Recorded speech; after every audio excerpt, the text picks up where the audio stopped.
there is no hotspot in Gauteng. Gauteng is a hotspot. Isifundazwe iGauteng sesidonsa kanzima ukubhekana nomthamo ophezulu wabantu asebehaqwe iCovid-19. Kumanje bayi150 abantu abahaqwe lesisifo abalaliswe eNazareth nokungesinye sezikhungo ezigcina abantu abelashelwa iCovid-19.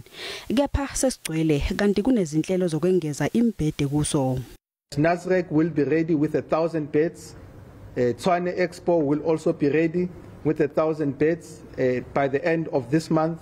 When we start the month of August and going towards the peak, we will be ready to have all the necessary capacity.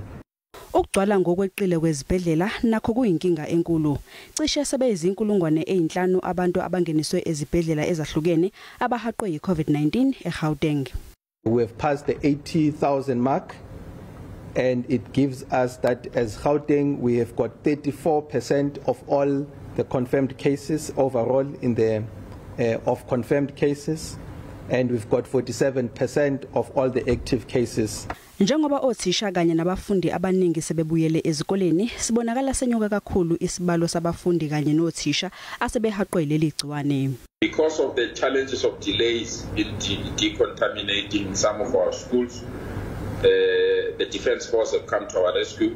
They've made their facilities and their personnel available to assist us to clean together with the Department of Health. Izisebenzi eziyisikhombisa zehhovisi lemeya yaseKurileni zithole ukuthi zine coronavirus.